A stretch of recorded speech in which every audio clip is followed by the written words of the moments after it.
Friends welcome to C S C simplified channel. So ಇವತ್ತು ನಾವು module 1 ಇದು L P P linear programming problem ಅನ್ನು ನೋಡುವ. So ಇಲ್ಲಿ ಫಸ್ಟ್ ಪ್ರಾಬ್ಲಮ್ ಇದು ಸ್ವಲ್ಪ ಈಸಿ ಉಂಟು. ಸೊ ಇಲ್ಲಿ ನಾನು ಪ್ರಾಬ್ಲಮ್ಗಿಂತ ಮುಂಚೆ ನಾನು ನಿಮಗೆ ಒಂದು ಕೆಲವು ಟಿಪ್ಸ್ ಹೇಳಿಕೊಡ್ತೇನೆ, ಆಗ ನಿಮಗೆ ಸ್ವಲ್ಪ ಈಸಿಯಾಗಿ ಈ ಪ್ರಾಬ್ಲಮ್ ಅನ್ನು ಸಾಲ್ವ್ ಮಾಡ್ಬೋದು. ಸೊ ಟಿಪ್ಸ್, ಸೊ ಇಲ್ಲಿ ಈ ಕಾನ್ಸೆಪ್ಟ್ ಅಲ್ಲಿ maximise and minimise. Okay, so ನಾವು ಇಕ್ವೇಶನ್ ಬರೆಯುವಾಗ maximise subjected to minimise subjected to ಹಾಗೆ ಬರ್ತದೆ ಈ ಪರ್ಟಿಕ್ಯುಲರ್ ಪ್ರಾಬ್ಲಮ್ ಅಲ್ಲಿ. ಸೊ ವೆನೆವರ್ ಮ್ಯಾಕ್ಸಿಮೈಸ್ ಬರುವಾಗ ನಾವು less than or equal to sign ಅನ್ನು ಹಾಕಬೇಕು, ಆ್ಯಂಡ್ ಮಿನಿಮೈಸ್ ಬರುವಾಗ greater than or equal to sign ಅನ್ನು ಹಾಕಬೇಕು. ಆಯ್ತಾ, ಇದೊಂದು ನೆನಪಿಡಿ. ಮ್ಯಾಕ್ಸಿಮೈಸ್ಗೆ less than or equal to, ಮಿನಿಮೈಸ್ಗೆ greater than or equal to ಒಂದು ಇಕ್ವೇಶನ್, ಅದು ನಾನು ನಿಮಗೆ ಹೇಳ್ತೇನೆ ಪ್ರಾಬ್ಲಮ್ ಸಾಲ್ವ್ ಮಾಡುವಾಗ. ಈಗ ಇಷ್ಟನ್ನು ನೀವು ನೆನಪಿಡಿ, ಇದು ಇಂಪಾರ್ಟೆಂಟ್. ಆಯ್ತಾ, ನೆಕ್ಸ್ಟ್ ಪ್ರಾಬ್ಲಮ್ ಸಾಲ್ವ್ ಮಾಡುವಾಗ ಈಗ ಒಂದು ಪ್ರಾಬ್ಲಮ್ ಕೊಡ್ತಾರೆ ಅವರು. ಸೊ ಆ ಪರ್ಟಿಕ್ಯುಲರ್ ಪ್ರಾಬ್ಲಮ್ ಅಲ್ಲಿ ಪ್ರಾಫಿಟ್ ಈ ವರ್ಡ್ ಇದ್ರೆ, ಅಥವಾ profit is maximised or more than or maximise ಅದರೆಲ್ಲ ವರ್ಡ್ ಇದ್ರೆ ಆಗ ನೀವು ಮ್ಯಾಕ್ಸಿಮೈಸ್ ಅನ್ನು ಹಾಕಬೇಕು. ಮ್ಯಾಕ್ಸಿಮೈಸ್ ಅಂತ ಬರ್ತದೆ ಇಕ್ವೇಶನ್ ಅಲ್ಲಿ, that is less than or equal to. And ಕೆಲವು ಪ್ರಾಬ್ಲಮ್ ಅಲ್ಲಿ ಆಪ್ಟಿಮಲ್ ಸೊಲ್ಯೂಷನ್ ಬೇಕು ಅಂತ ಕೇಳ್ತಾರೆ ಕ್ವಶನ್ ಅಲ್ಲಿ, ಅಥವಾ ಮಿನಿಮಮ್ ಕಾಸ್ಟ್ ಅಂತ ಕೇಳ್ತಾರೆ, ಆರ್ ಎಕನಾಮಿಕಲಿ ಅಂತ ಕೇಳ್ತಾರೆ. ಆಗ ನೀವು ಮಿನಿಮೈಸ್ ಅಂತ ಹಾಕಬೇಕು. ಸೊ ಈಗ ನಾವು ಪ್ರಾಬ್ಲಮ್ ನೋಡುವ. ಸೊ ಇದು first problem L P P ಅಲ್ಲಿ ನೋಡಿ. Suppose an industry is manufacturing 2 types of products P1 and P2. The profit per kg of 2 products. So ಇಲ್ಲೇ ಕೊಟ್ಟಿದ್ದಾರೆ ಅವರು ಪ್ರಾಫಿಟ್ಸ್ ಅಂತ. 2 products R ₹30 and ₹40 respectively. These 2 products require processing in 3 types of machine. The following table shows the available machine hours per day and the time required on each machine to produce 1 kg of P1 and P2. Formulate the problem in the form of linear programming model. So ಕೆಲವು ಸತಿ ಈಗ ಇದು ಇವರೇ ಕೊಟ್ಟಿದ್ದಾರೆ ಅಂತ question ಅಲ್ಲಿ ಉಂಟು ಈ ಟೇಬಲ್. ಕೆಲವು ಕ್ವಶನ್ ಅಲ್ಲಿ ಟೇಬಲ್ ಇರುವುದಿಲ್ಲ, ನಾವೇ ಟೇಬಲ್ ಮಾಡಬೇಕು. ಹಾಗಾಗಿ ಇದು ಕ್ವಶನ್ ಈಸಿ, ಯಾಕೆಂದ್ರೆ ಅವರೇ ಕೊಟ್ಟಿದ್ದಾರೆ ಟೇಬಲ್. ಸೊ ಈಸಿ ಆಗ್ತದೆ ನಮಗೆ ಸಾಲ್ವ್ ಮಾಡಲಿಕ್ಕೆ. ಸೊ ಇಲ್ಲಿ ಅವ್ರಿಗೆ ಕೊಟ್ಟಿದ್ದಾರೆ ಇಲ್ಲಿ profit or K G. So profit ₹30. Profit ಯಾವಾಗ ಸಹ ರುಪೀಸ್ ಅಲ್ಲಿ ಇರುತ್ತಲ್ಲ. ಸೊ ಪ್ರಾಫಿಟ್ ಯಾವುದು ಅವರಿಗೆ ಕೊಟ್ಟಿದ್ದಾರೆ, profit per KG of 2 products are 30 and 40. So ನಾವು ಪ್ರಾಫಿಟ್ ಅನ್ನು ಇಲ್ಲಿ ಮೇಲೆ ಬರಬೇಕು 30 ಒಂದು ಕಾಲಮ್ ಅಲ್ಲಿ, ಇನ್ನೊಂದು ಕಾಲಮ್ ಅಲ್ಲಿ 40, ಯಾಕೆಂದ್ರೆ ಪ್ರಾಡಕ್ಟ್ 1 ಇದು ಪ್ರಾಫಿಟ್ 30, ಪ್ರಾಡಕ್ಟ್ 2 ಇದು 40. ನೆಕ್ಸ್ಟ್ ಅವರು ಅವರೆಂತ ಹೇಳಿದ್ದಾರೆ, these 2 products require processing in 3 types. So ಇಲ್ಲಿ ರೋ ಅಲ್ಲಿ ನಾವು ಟೈಪ್ಸ್ ಬರಬೇಕು. Machine 1 type, so 3 types of machine ಅಂತ ಹೇಳಿದಾರಲ್ಲ. ಸೊ ನಾವು ರೋ ಅಲ್ಲಿ ಬರಬೇಕು machine 1, machine 2 and machine 3. So ಇದು ನೆನಪಿಟ್ಕೊಳ್ಳಿ. ಪ್ರಾಫಿಟ್ ಅನ್ನು ಅಂದ್ರೆ ಈಸಿಯಾಗಿ ನಾನು ಹೇಳೋದಾದ್ರೆ, ಪ್ರಾಫಿಟ್ ಅನ್ನು ನೀವು ಕಾಲಮ್ ಅಲ್ಲಿ ಅಂದ್ರೆ ಒಂದೇ ಪ್ಯಾಟರ್ನ್ ಫಾಲೋ ಮಾಡಿ.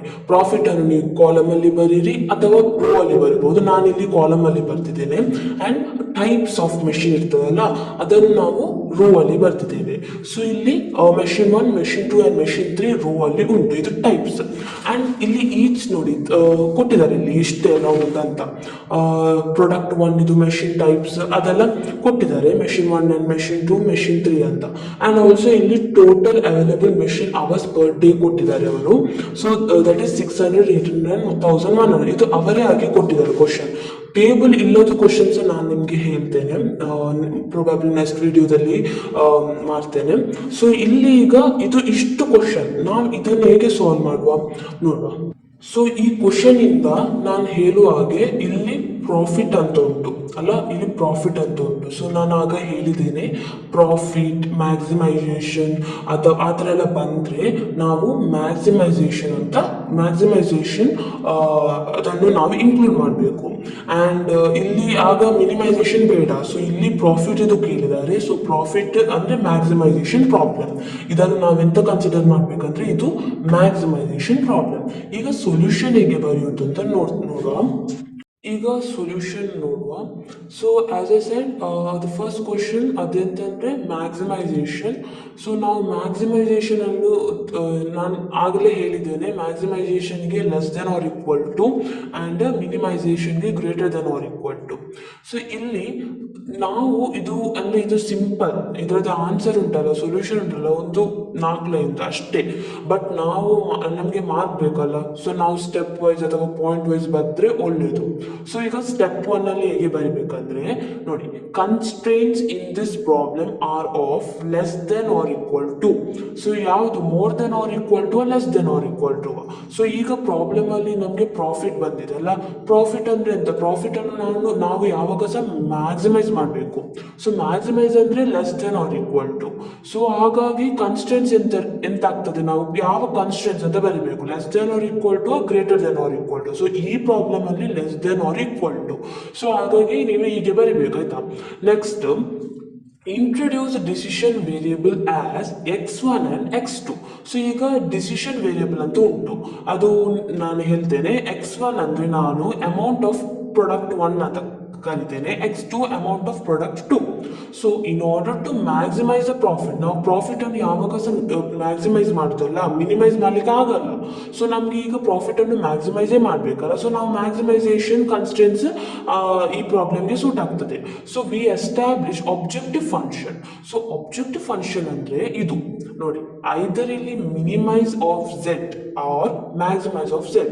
ಬಟ್ ಈ ಪ್ರಾಬ್ಲಮ್ ಅಲ್ಲಿ ನಮಗೆ ಮ್ಯಾಕ್ಸಿಮೈಸೇಷನ್ ಬೇಕು. ಸೊ ನಾವು ಮ್ಯಾಕ್ಸಿಮೈಸೇಷನ್ ಆಫ್ ಝೆಡ್, ನೀವು ಇದನ್ನು ಮ್ಯಾಕ್ಸ್ ಆಫ್ ಝೆಡ್ ಸಹ ಬರಿಬಹುದು ಅಥವಾ ಮ್ಯಾಕ್ಸಿಮೈಸೇಷನ್ ಆಫ್ ಝೆಡ್ ಸಹ ಬರಿಬಹುದು. So max of Z is equal to 30x1 plus 40x2. So ಈಗ ನಮಗೆ ಗೊತ್ತುಂಟು ಇದು x1 ಆ್ಯಂಡ್ x2 ಅಂತ ಡಿಸಿಷನ್ ವೇರಿಯಬಲ್, ಇದು ಅಮೌಂಟ್ ಆಫ್ ಪ್ರಾಡಕ್ಟ್ 1, ಇದು ಅಮೌಂಟ್ ಆಫ್ ಪ್ರಾಡಕ್ಟ್ 2. ಈಗ 30 ಆ್ಯಂಡ್ 40 ಅಂತ ನಮಗೆ ಯಾವುದನ್ನು ಮ್ಯಾಕ್ಸಿಮೈಸೇಷನ್ ಮಾಡಬೇಕು, ಪ್ರಾಫಿಟ್ ಅನ್ನು. ಸೊ ನಾವು ಟೇಬಲ್ ನೋಡುವ ಈಗ. ಸೊ ಈ ಟೇಬಲ್ ಅಲ್ಲಿ ನಮಗೆ ಗೊತ್ತುಂಟು ಪ್ರಾಫಿಟ್ ಎಂತ ಉಂಟು, P1 and P2 30 and 40 ಅಲ್ಲ. ಸೊ 30 and 40 ಉಂಟು. ಸೊ ಇದನ್ನು ನಮಗೆ ಮ್ಯಾಕ್ಸಿಮೈಸೇಷನ್ ಮಾಡಬೇಕು, ಇದನ್ನು ನಾವು ಆಬ್ಜೆಕ್ಟಿವ್ ಫಂಕ್ಷನ್ ಅಲ್ಲಿ ಬರಿಬೇಕು. ಆಬ್ಜೆಕ್ಟಿವ್ ಫಂಕ್ಷನ್ ಅಂದ್ರೆ ಇದು max of Z is equal to 30x1 plus 40x2 ಆಯ್ತಾ. ಇದು ಪ್ರಾಫಿಟ್, ಇದು x1 and x2 ಅಂತ ಡಿಸಿಷನ್ ವೇರಿಯಬಲ್. ನೆಕ್ಸ್ಟ್ ಇದು ಸ್ಟೆಪ್ 2. Step 2 ಅಲ್ಲಿ, since 1 kg of P1 requires 3 hours of processing time in M1, while product 2 is 2 hours for first constraint or expressed as, ಈಗ first constraint ಹೇಗೆಂದ್ರೆ, ಈಗ x1 x1 ಅಂತ represent ಮಾಡ್ತದೆ product 1 ಅನ್ನು, x2 product 2 ಅನ್ನು. So ಇದರದ್ದು processing time ಎಷ್ಟು, 3 hours. x1 ಇದು 3 hours and machine 1 ಇದು, ಓಕೆ ಇದು ಮೆಷಿನ್ 1 ಇದೆ ಆಯ್ತಾ. ಮೆಷಿನ್ 1 ಇದು 3 hours for product 1 and machine 1 ಇದೆ 2 hours for product 2 is less than or equal to ಎಷ್ಟು, 600.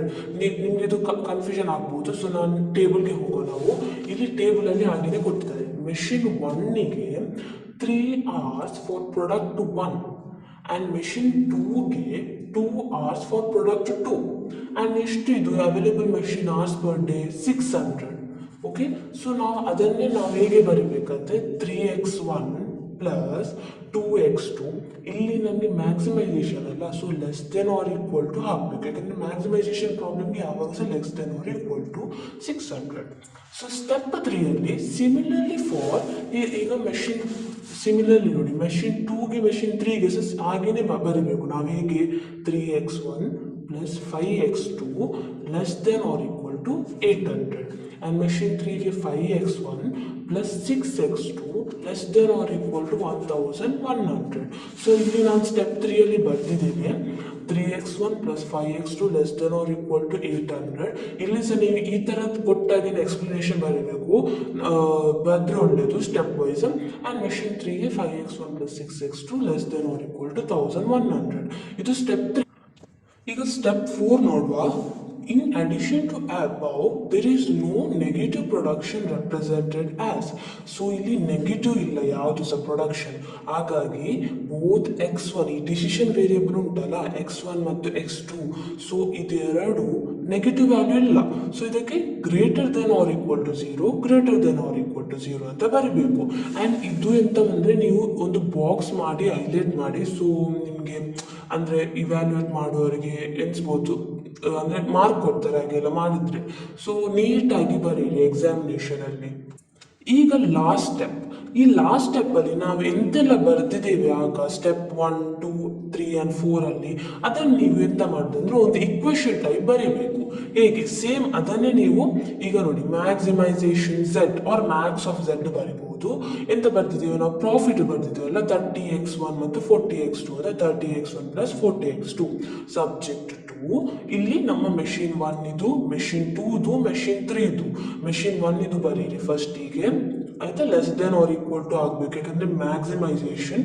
ಸೊ ಇಲ್ಲಿ ನಮ್ಮ ಕನ್ಸ್ಟೆಂಟ್ಸ್ ಯಾವಾಗ ಸಹ less than or equal to ಬರಬೇಕು 3 ಇಕ್ವೇಷನ್ಗೆ ಸಹ, ಯಾಕಂದರೆ ಇದು ಮ್ಯಾಕ್ಸಿಮೈಸೇಷನ್ ಮಾಡಲಿಕ್ಕೆ. ಅದಕ್ಕೆ 3x1 ಸಿಮಿಲರ್ಲಿ ಆಗಿದೆ ಮೆಷಿನ್ 1, ಮೆಷಿನ್ 2 ಆ್ಯಂಡ್ ಮೆಷಿನ್ 3 ಇದು. ಆ್ಯಂಡ್ ಲಾಸ್ಟಲ್ಲಿ ಇದೊಂದು ಬರಿಬೇಕು, ಈ x1 x2 or x1 greater than or equal to 0 or x2 greater than or equal to 0 separate ಆಗಿ ಸಹ ಬರಿಬಹುದು, ಕೊಮ ಹಾಕಿ ಆರ್ ಟುಗೆದರ್ ಹೀಗೆ ಈಸಿಯಾಗಿ ಬರಿಬಹುದು. ಇದು ಬೇಕು, ಇದಿಲ್ಲದೆ ಇದಕ್ಕೆ ಸಹ ಮಾರ್ಕ್ ತೆಗಿತಾರೆ. ಸೊ ಎಲ್ಲವನ್ನು ಬರಿಬೇಕು ನೀವು. ಸೊ ಇದು ಸಬ್ಜೆಕ್ಟ್ ಟು ಆ ಥರ. ಸೊ ಇದು ಈ ಪ್ರಾಬ್ಲಮ್ದು ಸೊಲ್ಯೂಷನ್. ಬಟ್ ಸ್ಟೆಪ್ ವೈಸ್ ಬರೀರಿ. ನೆಕ್ಸ್ಟ್ ಪ್ರಾಬ್ಲಮ್ ಇಂದ ನಾನು ಜಸ್ಟ್ ಈ ಇಕ್ವೇಷನ್ ಮಾತ್ರ ಆನ್ಸರ್ ಬರೀತೇನೆ, ಬಟ್ ನೀವು ಸ್ಟೆಪ್ 1 ಸ್ಟೆಪ್ 2 ಸಪರೇಟ್ ಆಗಿ ಬರೆದು ಆಮೇಲೆ ಸ್ಟೆಪ್ 5ಅಲ್ಲಿ ಈ ಥರ ಟುಗೆದರ್ ಇಕ್ವೇಷನ್ ಬರಿಬೇಕು. ಲೈಕ್, ಶೇರ್ ಆ್ಯಂಡ್ ಸಬ್ಸ್ಕ್ರೈಬ್ ಮಾಡಿ. Thank you.